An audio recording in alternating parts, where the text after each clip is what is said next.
Stop dulu. Jangan kemana-mana. Karena kabar yang satu ini benar-benar membuat publik sepak bola Indonesia mendadak geger. Sebuah kabar yang awalnya muncul pelan, kemudian menyebar cepat, lalu berubah menjadi topik panas di mana-mana. Dari media sosial, grup pecinta bola, forum diskusi, sampai obrolan warung kopi. Semua mendadak membicarakan satu nama yang sama. Bukan pemain keturunan Belanda. Bukan bintang Eropa. Bukan wonderkid baru. Dan bukan pemain yang selama ini sering dikaitkan dengan proyek naturalisasi timnas Indonesia. Tetapi seorang pemain Jepang. Ya, pemain Jepang. Sosok yang selama ini diam-diam menjadi salah satu kreator serangan paling berbahaya di Liga Indonesia. Sosok yang pergerakannya sering membuat bek lawan kehilangan fokus. Sosok yang dikenal karena kelincahan, kecerdasan, dan umpan-umpan mematikannya. Sang Raja Assist Dewa United, Taisei Marukawa. Dan kabar mengejutkannya adalah ia mengaku siap jika suatu saat harus dinaturalisasi demi membela timnas Indonesia. Boom! Kalimat sesederhana itu langsung menciptakan efek besar. Karena terkadang dalam sepak bola, bukan gol spektakuler yang membuat ramai. Bukan transfer ratusan miliar. Bukan pula drama panas di lapangan. Kadang satu pernyataan saja cukup untuk mengguncang semuanya. Dan itulah yang sedang terjadi sekarang. Karena sejak kabar itu mulai muncul, satu pertanyaan langsung memenuhi kepala para pecinta sepak bola Indonesia. Apakah Taisei Marukawa benar-benar bisa menjadi bagian timnas Indonesia? Dan pertanyaan berikutnya jauh lebih panas. Kalau itu terjadi, seberapa kuat timnas Indonesia nantinya? Karena mari bicara jujur. Dalam beberapa tahun terakhir, perkembangan sepak bola Indonesia terasa seperti roller coaster yang melaju sangat cepat. Jika kita mundur beberapa tahun ke belakang, mungkin tidak banyak yang berani membayangkan kondisi seperti sekarang. Dulu kita sering menonton timnas dengan harapan sederhana. Bisa menang syukur. Bisa bermain bagus syukur. Bisa lolos saja sudah bahagia. Tetapi sekarang semuanya berubah. Ekspektasi naik. Standar meningkat. Target menjadi lebih tinggi. Masyarakat mulai berani bermimpi lebih besar. Bukan lagi sekadar ikut kompetisi. Bukan lagi sekadar tampil. Tetapi bersaing. Menang. Dan menjadi kekuatan baru Asia.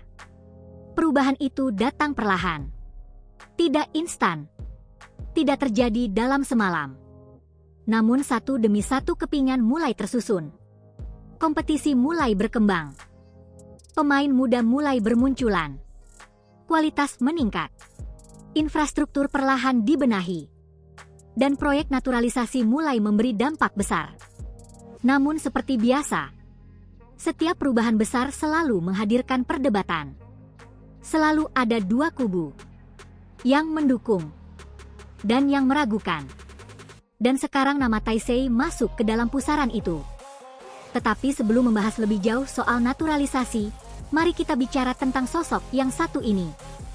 Karena mungkin ada sebagian orang yang mengenal Taisei hanya sekilas. Hanya tahu namanya. Hanya pernah melihat highlight-nya. Tetapi belum benar-benar memahami mengapa banyak orang menganggap pemain ini spesial. Karena jika melihat posturnya, mungkin tidak ada yang langsung terkejut. Ia bukan pemain dengan tubuh raksasa. Bukan striker jangkung. Bukan tipe pemain yang mengandalkan kekuatan fisik semata. Tetapi saat pertandingan dimulai, semuanya berubah. Karena ada pemain yang kualitasnya tidak terlihat saat berdiri. Namun terlihat saat bola mulai bergulir. Dan Taisei termasuk salah satunya.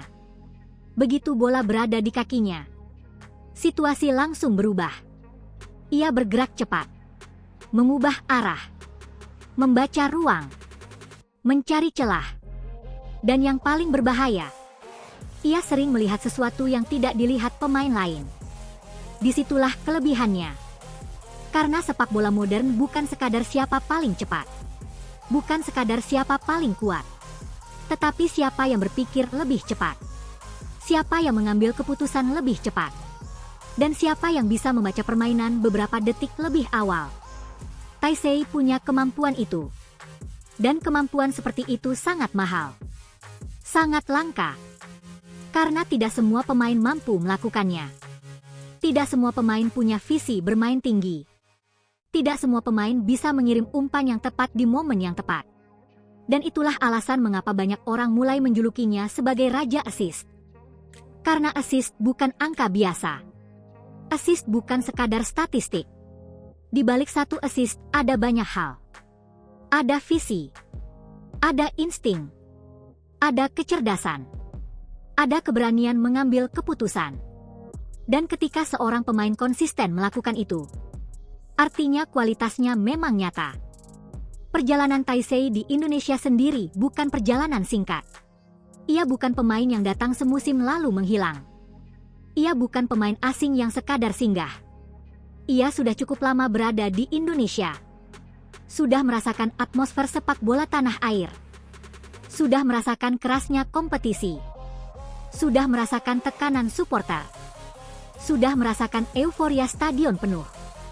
Dan percaya atau tidak, hal-hal seperti itu sangat penting. Karena membela timnas bukan hanya soal kualitas teknik, tetapi juga soal kemampuan memahami atmosfer. Banyak pemain hebat di atas kertas gagal beradaptasi ketika menghadapi tekanan besar. Karena tekanan di Indonesia berbeda. Ekspektasi publik luar biasa besar. Satu pertandingan bagus dipuji habis-habisan. Satu pertandingan buruk bisa langsung dikritik besar-besaran. Dan tidak semua pemain mampu menghadapi itu. Tetapi Taisei, dia sudah ada di dalam lingkungan tersebut. Dia sudah merasakannya. Dan mungkin itu yang membuat banyak orang mulai berpikir, tunggu sebentar, ini menarik. Karena jika melihat gaya bermain timnas Indonesia saat ini, kreativitas memang menjadi sesuatu yang sangat penting. Saat melawan tim besar, kadang pertandingan ditentukan oleh satu momen kecil. Satu umpan. Satu celah. Satu keputusan. Dan pemain seperti Taisei sering hidup di situasi seperti itu. Dia bukan tipe pemain yang harus menyentuh bola 100 kali. Tetapi ketika menyentuh bola, sesuatu bisa terjadi. Dan sekarang coba bayangkan. Bayangkan jika suatu hari nanti Stadion Gelora Bung Karno penuh sesak. Lampu stadion menyala terang. Puluhan ribu supporter berdiri. Bendera merah putih berkibar di mana-mana. Lalu lagu Indonesia Raya mulai terdengar. Kamera menyorot satu persatu wajah pemain. Lalu perlahan berhenti pada satu sosok. Seorang pemain Jepang. Raja Assist. Motor serangan Dewa United. Taisei Marukawa. Menggunakan jersey merah putih. Dengan lambang Garuda di dada. Dan berdiri menyanyikan Indonesia Raya. Jujur. Beberapa tahun lalu mungkin itu terdengar mustahil. Sangat mustahil. Tetapi sepak bola selalu punya cara aneh untuk menciptakan cerita. Hal yang tidak masuk akal kadang menjadi kenyataan. Hal yang tidak diprediksi kadang benar-benar terjadi. Dan mungkin saja, kita sedang melihat awal dari cerita besar itu. Tetapi sekarang semuanya kembali ke satu pertanyaan terbesar. Apakah PSSI tertarik? Apakah timnas membutuhkan profil seperti Taisei? Apakah proses ini realistis? Atau jangan-jangan semua ini hanya rumor yang nantinya perlahan menghilang? Belum ada yang tahu. Karena dunia sepak bola selalu penuh kejutan. Namun satu hal sudah pasti. Satu pernyataan sederhana dari Taisei Marukawa telah berhasil membuat jutaan pecinta sepak bola Indonesia mulai berimajinasi. Dan ketika jutaan orang mulai membayangkan hal yang sama, biasanya cerita besar sedang dimulai. Sekarang tulis di kolom komentar. Setuju atau tidak Taisei Marukawa dinaturalisasi untuk timnas Indonesia? Dan jangan lupa, kalau kabar besar berikutnya muncul, kalian sudah ada di sini sejak awal. API